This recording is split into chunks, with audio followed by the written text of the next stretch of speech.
My name is Logan Forbes. I play wide receiver at University of Michigan.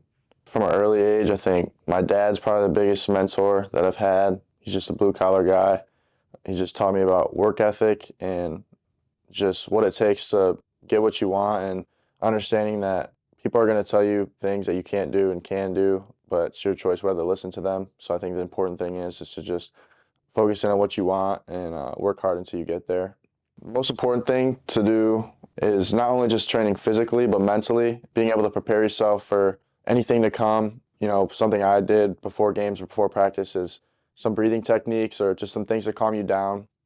Sometimes yoga helps for people, but I think a lot of people, they focus on just the physical part of the game, but a big part of the game comes from your mental stability. So I think that's something important to try to remember to do. I have an interesting story. So I didn't play football until my senior year of high school. I was actually a basketball player. So obviously starting off there, it's already difficult enough, but COVID on top of that, giving myself only 8 games to try to get to where I want to go, it was tough. But after that, I went to a prep school. After my senior year of high school, I went to a prep school in Connecticut, which allowed me to further show my game to college coaches and get me to where I am today. But obviously, only playing 1 year of football, it's already hard enough for me to get my name out there for coaches to know who I am. But I think a lot of it was just, my coaches helping me out and me putting in the work and putting myself out there to put myself in the position I'm in right now. I played football as a kid, obviously, up until like 6th or 7th grade. I was always like a smaller kid growing up, so I guess that was kind of something that made me a little timid going into high school. I'm 5 foot something, 110 pounds, not the biggest, not the fastest or strongest, but coming out of my junior year of high school, my football coach, who was the coach of my senior year, told me that they needed an athlete out there and that he thinks that I could really help the team out. So, I knew what it took. So basically what I did that whole summer was just grind as hard as I could. I did a lot of workouts. I had to sacrifice a lot to even put myself in a position to be able to play on that team just because we had so many athletes, but just a lot of sacrifice, hard work. Yeah. Kind of going back to what I was just talking about before, obviously I wasn't some high 5-star blue chip recruiter or anything like that, which is kind of why I think I have an interesting story. Obviously, like I said, I played my senior year of high school, had a couple offers, wasn't really sure what I wanted to do, if I wanted to play college basketball or college football or college basketball or not. But then I sat down, and I'm pretty big in my faith, and after talking to God and all that stuff, he had kind of showed me the football route. And so that's when I decided to go to prep school. In that summer before I went to prep school, I went to a bunch of camps. I went camping all around the country, had to sacrifice, a lot. Didn't go to prom, homecoming, any of those fun things that you get to do as a normal high school student. I had to give all those things up, but, I ended up working out. I went to a camp at Fair State here in Michigan. It was a mega camp, and that's where I saw Coach Gaddis from Michigan. And he told me that he wanted me to do a workout for them that next Sunday, which I did. And then they offered me a preferred walk-on spot, and that's when I decided that I wanted to come here. I'm from here, so it's a pretty easy decision.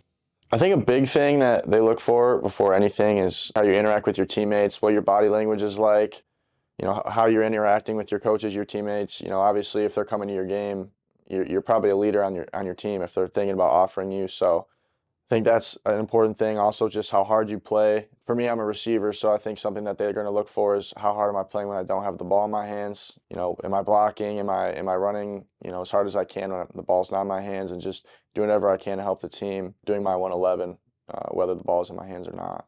I've been a fan of Michigan since I was a kid, so it was really my dream of mine to come here. To be honest, it's surreal that I am here right now, trying to make the most of it. Obviously, as a receiver, if I can go out there and understand what coverages they're in and where they're going to be, I already know where I have to be and where I'm going.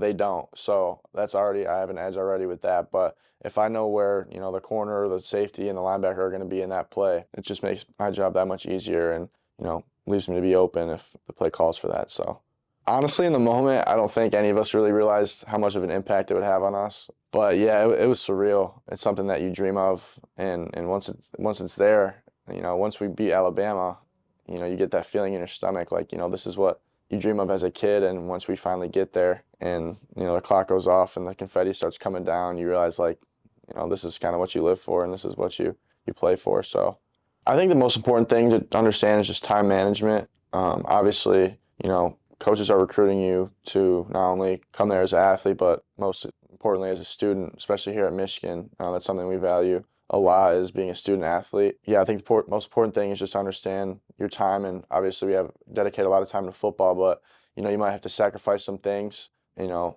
not the average student here at Michigan, so being a student athlete, you have to be able to manage your time and just, focus on the things that you came here to focus on, I guess. There's always going to be people that try to bring you down or tell you what you can and can't do, but the important thing is to just trust your work and trust, what you've done and the things you've done to get where you're at, and just continue to push on and press on as long as you can, and just work as hard as you can and work harder than anyone else. And, I think that is an underrated part of being an athlete, is just, if you work harder than everyone else, that's going to come and show in the future. So really just believe in yourself, follow your dreams, and work as hard as you can at them every day. And yeah, that's about it.